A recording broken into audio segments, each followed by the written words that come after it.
Game development, particle systems, post-processing, effects and physics simulation. Table of contents. Introduction.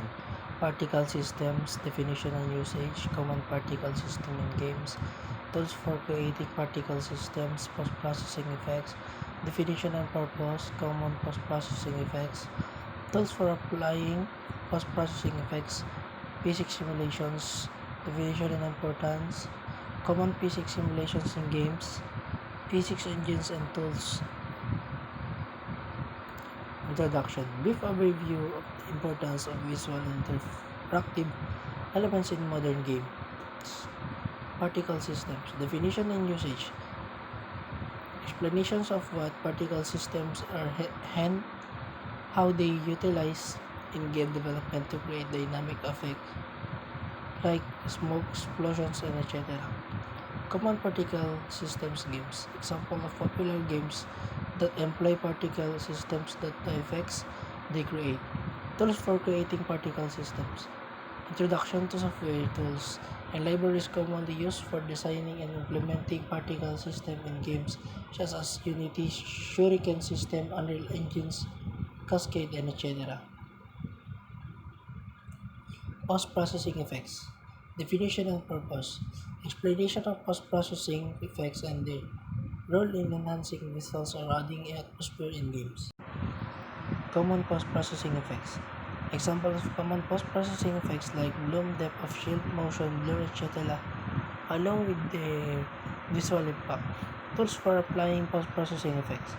Overview of software tools and frameworks used for applying post-processing effects such as Unity's post-processing stack, Unreal Engine's post-process volume, and etc. Physics simulation. Definition and importance. Definition of physics simulation in games. Any significance in creating realistic interactions and behaviors.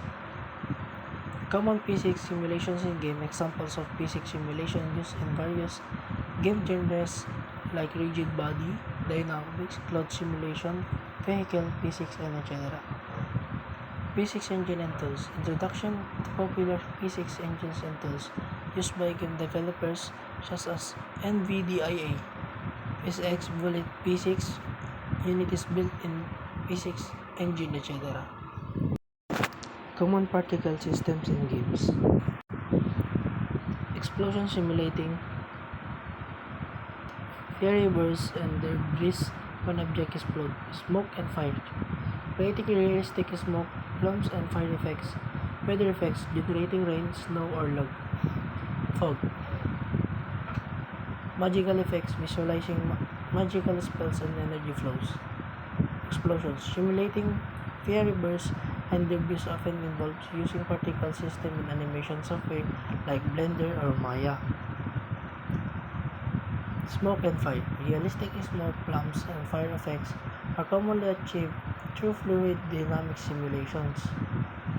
Weather effects. Generating rain, snow, or fog often involves particle systems or volumetric rendering techniques. For example, rain and snow can be simulated using particle emitters that spawn thousands of tiny particles each representing a raindrop or snowflake.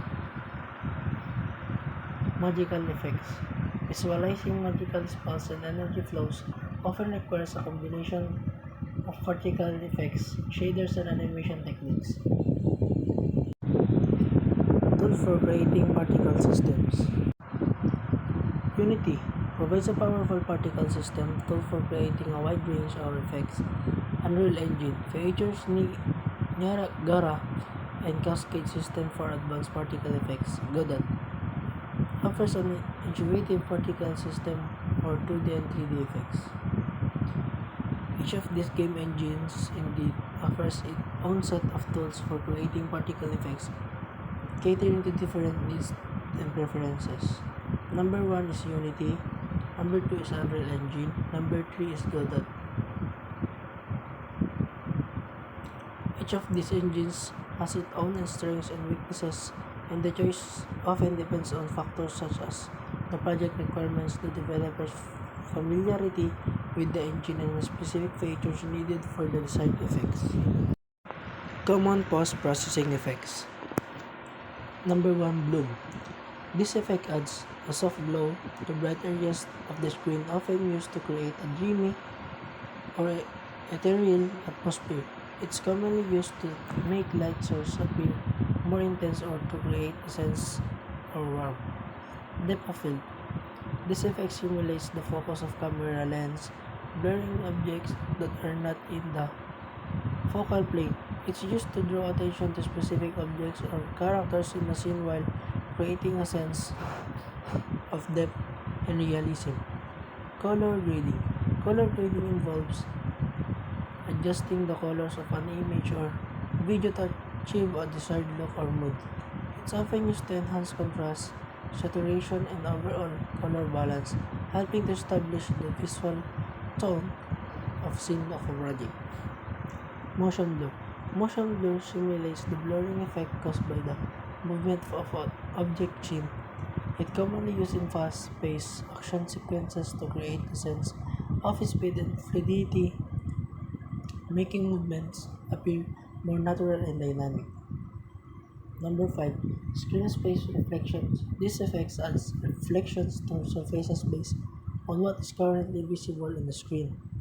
It enhances realism by simulating how light interacts with various materials, such as water, glass, or metal, reflecting surroundings, objects, and environments. Physics engines and tools. It seems like you're listing different types of physics simulations commonly used in computer graphics and game development. Each of these serve as a specific purpose in creating realistic and immersive virtual environments.